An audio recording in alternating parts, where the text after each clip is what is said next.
Hey guys, welcome back to the CulePodcast. Welcome back to another match reaction.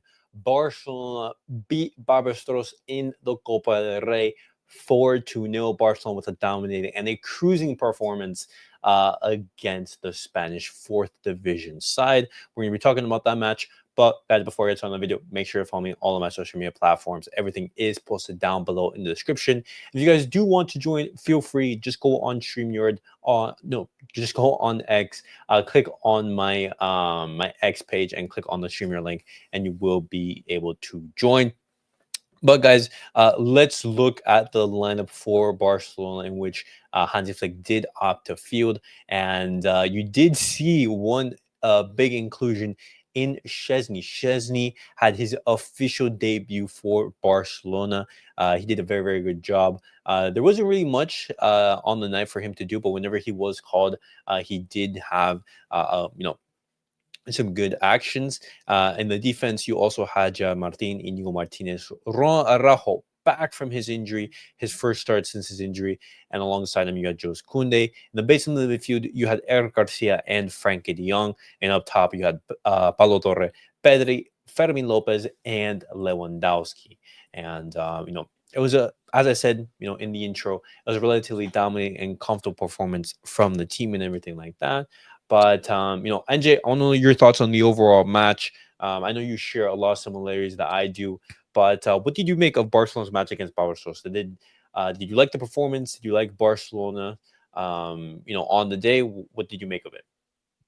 End end of the day, Barcelona needed to win. That's what was the most important part of it. But Hmm. during the whole game, I don't know, man. It was like it was like a one-sided team gameplay. Like we were dominating for everything. Hmm. That's it. Hmm. But there's like I agree. not really that much of competition. Yeah, even though you see them like trying, but the level's different.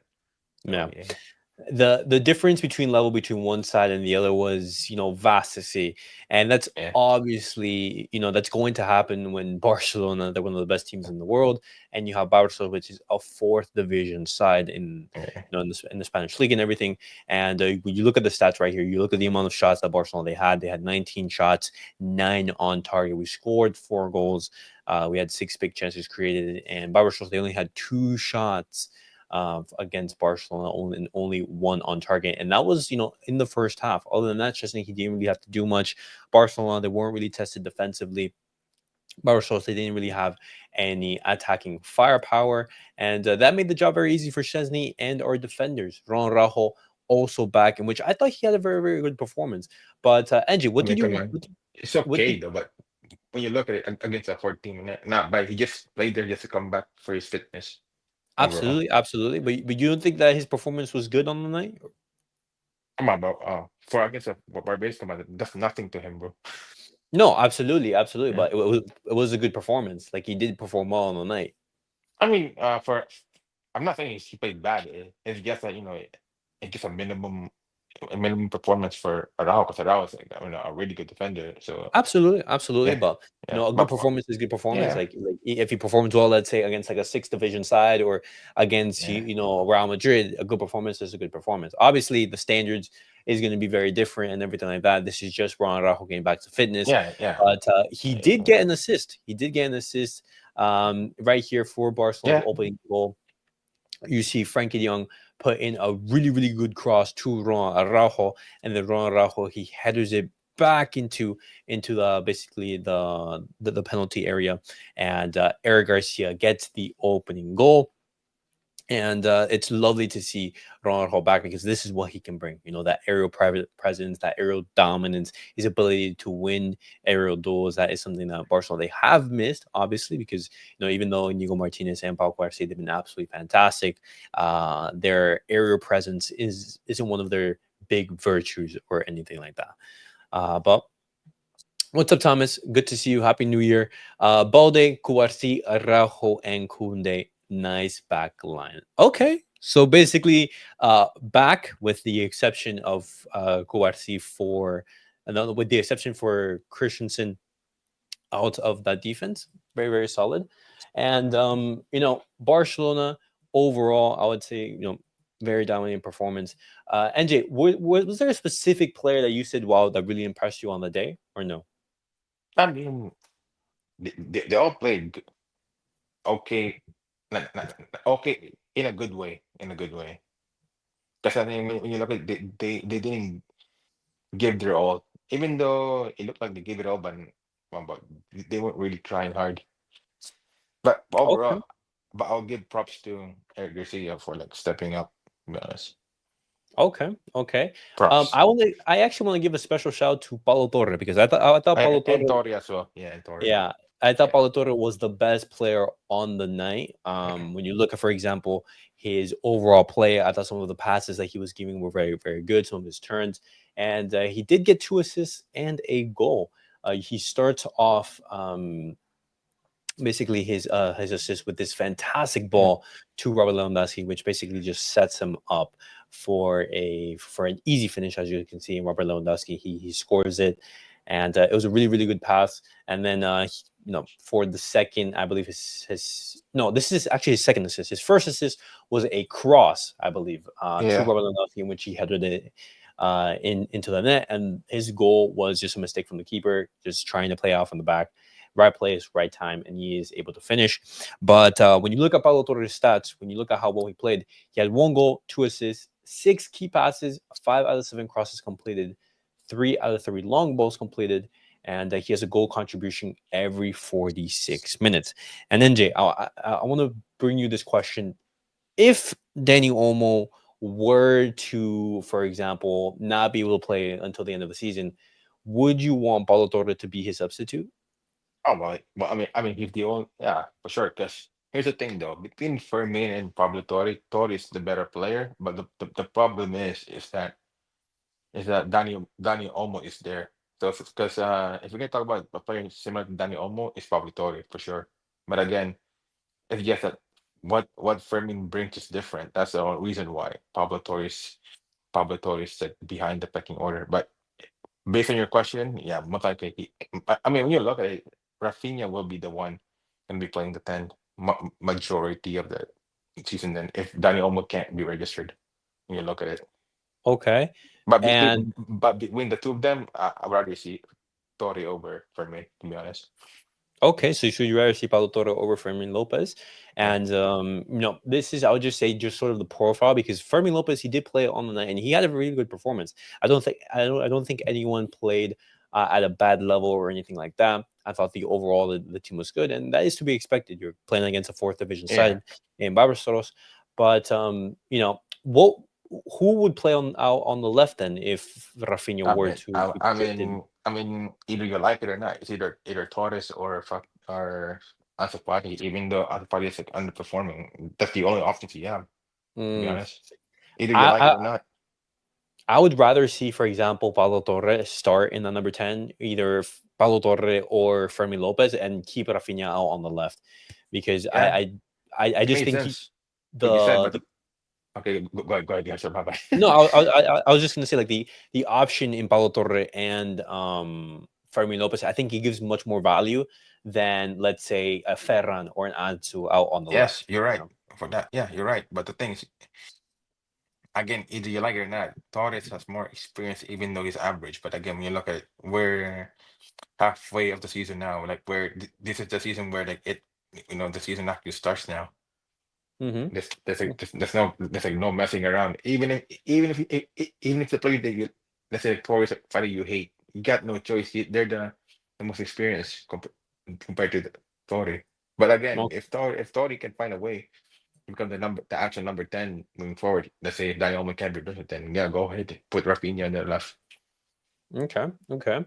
Well, I mean, this is an interesting conversation that we're gonna have. We're gonna have to see how the whole Daniel Olmo situation is sorted out, because if you guys don't know, La Liga, they have rejected Barcelona's request to register Daniel Olmo and Pau Victor. Barcelona, they are going to appeal that to the courts to see if they can actually register these players. But we're gonna have to see. I will be making sure to keep you guys updated. But other than that, Barcelona in the second half, they just basically made some substitutions because we were winning 3-0. Then when Pablo Torre scored the fourth, it was just easy cruising right there. Pedri, he Yeah, started the match. He played 45 minutes. Gavi came on in the second half, played the second half to its entirety. But one player who did come on and that did want to talk about is Antonio Fernandez, because he had sort of a 10-minute cameo and everything like that. Yeah. And he is one of the gems that is coming through La Masia. And if Paul Victor and Daniel Olmo, if they are going to be relegated and not going to be able to play, he is one player that I would like to see, because he had a very good cameo. He was creating danger. He gave some fantastic through balls to Fermin Lopez, to Ansu Fati, to Frankie de Jong, for example. And I would definitely like to see him more often in the first team. But NJ, I don't know if if you share my similar opinion. Ah, yeah, yeah. Them cousins are really good. Them two are really good players. To be honest. But Hmm. again, the question is, and I know it's still early, but in the future, can you keep them though? That's the thing though. That's the thing. Because if he starts performing as well, he's not gonna bench Lamine Yamal though. So he's not. Well, I mean, not every single player coming through La Masia is Yeah, going to exactly. be, Yeah, let's say an instant starter. For example, he could be like a Fermin Lopez, understands his role, understands that, hey, Lamine Yamal is a starter. You're going to be the substitute to him. Because if you guys don't know, Antonio Fernandez, he plays out on the right, plays in the yeah, but Lamine Yamal position, but he also likes to play in the number 10 position. So he yeah, can play either of the two. will he accept being a role under Lamine Yamal, knowing that by the age of 24, if he cannot bench Lamine Yamal, he's not going to be there. Because Well, Lamine Yamal is only like a year older than him. yeah. I mean, what's it called? I think that for right now, I think since he's so young, I as know long as you're in the Barcelona first team, that's a tremendous achievement, because what Lamine Yamal is doing is out of this world. exactly. Yeah, yeah. You can But only count on one thing, on one hand, basically the amount of teenagers who are yeah, at the highest of level and starting consistently. You because know, and yeah, I don't know, but we're talking about like by the time that they're 20s, you know, there has to be a decision. But yeah. again, I'm just saying for now, you know, good for him. You know, I know he's a good player. Him and his cousin for sure. But we'll see how you go. Because again, you know, Mhm. every year there's a new talent that people always hype. Like, oh, the next prodigy, this and that. Yeah, You know, absolutely, absolutely. But as I said, his cameo, it was really, really good. And even Ron Araujo, after the match, he talked about him. He first talked about the victory. He said, "I'm very happy with the victory and returning to the pitch with the team. It's always difficult to play on these fields." Absolutely agree. The pitch was absolutely a mess. But he continues on and he says, "Tony Fernandez has incredible quality, which we see in training, and what La Masia is doing is exceptional." And if you have the Barcelona captain talking about you like that, it's something for you to take pride in, and it basically says that you're on the right path. And I would really like to see more of him throughout the season. Obviously, you're going to be seeing him coming off basically as a super sub, if that maybe played in the lower league games. But he is really, really young. He is actually the second youngest player to yeah, debut after 15. Lamine Yamal. He's only 16 years of age, which is ridiculous, but that just speaks of his talent, and it's very, I very mean, exciting. and also you gotta be realistic because of the financial problem we have as well. So that's the only reason why he made a Exactly. good debut. Mhm. But Exactly, exactly. if Barca didn't have any financial problem, this guy's not gonna make his debut until 19 or 20. In reality, in reality, Oh. Yeah, well, I mean, in a perfect world, that would be the case, but Barcelona there are in a unique yeah, exactly. circumstance. So Hmm. that's why a lot of people are hyping up a lot of youngsters in Barcelona because of our situation. But in reality, they're not really gonna make it that early, Well, we'll that see, we'll see, early right away. we'll see. If Barca didn't have the financial problem. Hmm. But overall, guys, it was a cruising, dominating performance from Barcelona. Not really to talk about, much about the game. It was relatively simple. Lewandowski, he gets a brace, very, very good goals. Eric Garcia gets on the score sheet. Pablo Torre, best performer on the night, in my opinion. Chesney, he debuts, really good performance. Ron Rajo back out onto the pitch, and Antonio Fernandez. So Tony Fernandez, very, very good cameo. And other than that, it's been relatively solid. Yeah, like without Chesney, he just showed you like the experience that he had, like he was Uh calm. huh. Absolutely, absolutely. But I want to talk very briefly before we end off the video. Ansu Fati. Ansu Fati, he had roughly 30 minutes into the match. Angie, what did you make of his performance? Bro, yeah, bro, it's over for him, bro. Telling you, it's Over.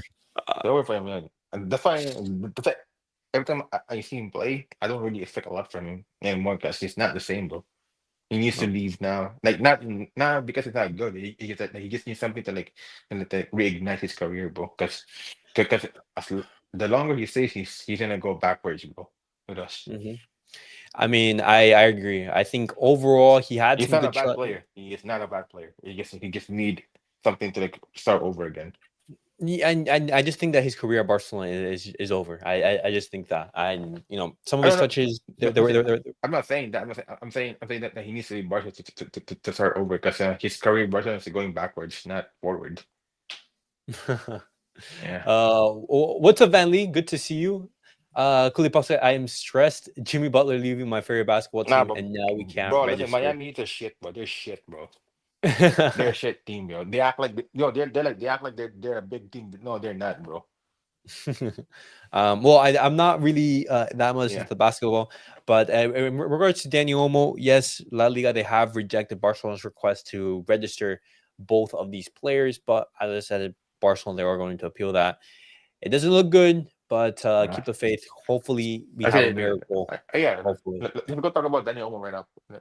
So saying, if you're Daniel Olmo, right, and they say that you can't be registered, what are you gonna do? Are you gonna say that just training get paid, or are you gonna play for a club for 6 months? You had to, if they say that you have to play for another club just for No, no, six but months, that's the thing. He can't play for another club unless he leaves Barcelona permanently, because he can't leave on loan. I mean, Because technically a free agent, basically. yeah, I mean, he technically is, but the thing is, um, the only way that he would leave Barcelona, even his agent and his entourage, he said, "I want to stay." I I talked know, I about it know, I yesterday. know that, but but if he has to leave, then No, he's but not he's really just he's he, not like, really owned by Barcelona, basically. yeah. Well, as Van Lee said, he's just going to be sitting at Barcelona doing nothing for these next 6 months. It's that simple. Why can he leave on loan? He cannot. The reason why he Okay, cannot leave on loan is because he needs to be registered in a domestic league. You've seen whenever that Barcelona they've decided to loan out Clement Lenglet or Serginho Dest, they first have to register them in La Liga in order for them to to be alone. yeah to leave on loan. So it's simple. Danny Olmo, he cannot leave on loan. Yeah, Neither he can Paul leave for Victor. free now Yeah, if he he can leave wants for to. free. Yeah, he can leave for free. That's the thing.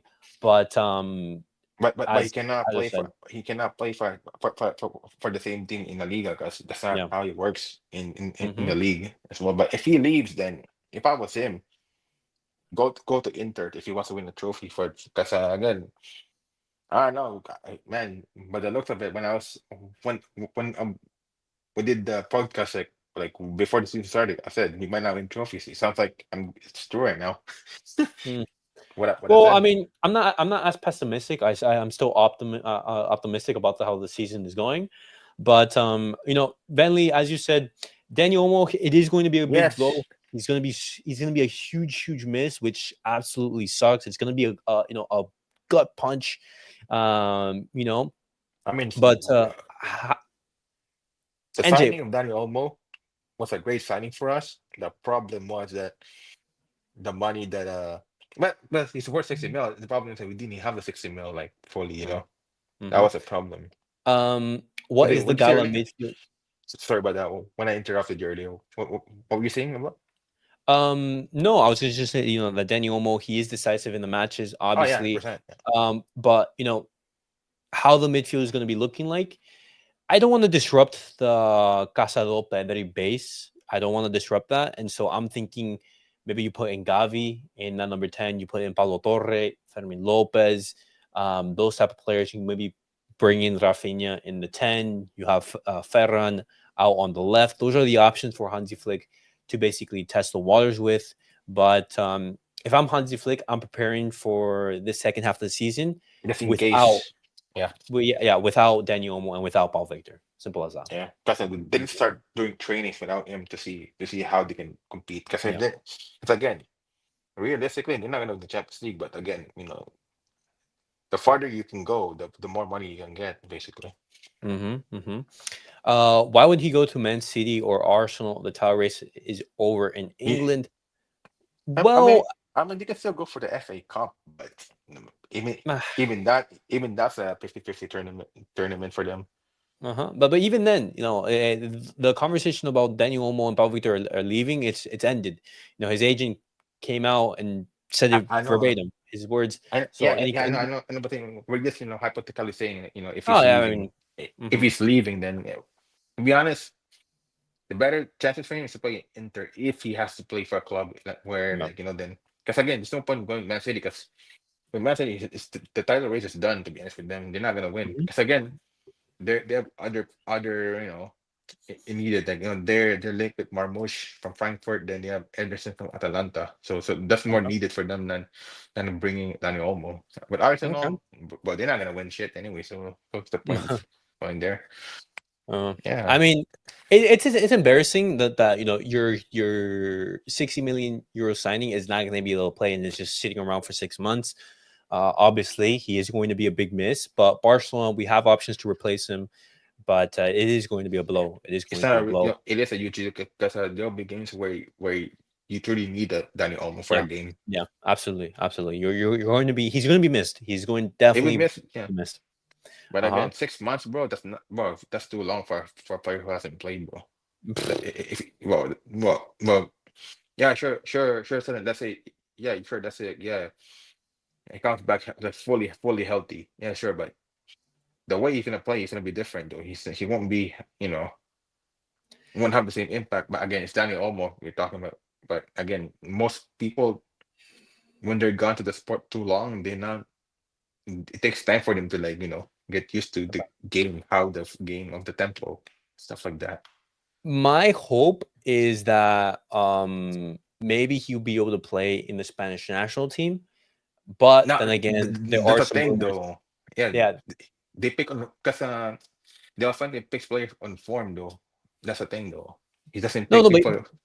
but even if it's not based on form and what's it called, Luis de la Fuente trusts Daniel Olmo regardless, there are some rumors that he wouldn't be even able to play that because he'd have to be registered in a league. Yeah, So exactly. Yeah, it's a like mess. It's a mess. I'm like, and also because of that, I mean, yeah, sure, like it brings new players, but say what Danny Olmo brings for Spain national is different. Even Pedri can't even play that role. What Danny Olmo plays. Okay. What he what thing Well, people gonna expect what the Pedri to play the Danny Olmo role in Spain? He can't even play that role because he's so mm. different, right? So, NJ, what do you make of a Rashford loan? dude, I'm telling you, not this guy. It's not it, man. It's not it. I'm sorry, bro. This guy spent too long in Man United. He's not for him for his profile striker. He's too small in Syria with like a Napoli. To be honest, Okay. because For you'd be against it even if it was on a loan, like yeah, for a short term. yeah, yeah. Even if you pay Okay. him like a penny, no, he's not Okay. good. I'm telling you right now, he's not gonna have a, an impact. Okay.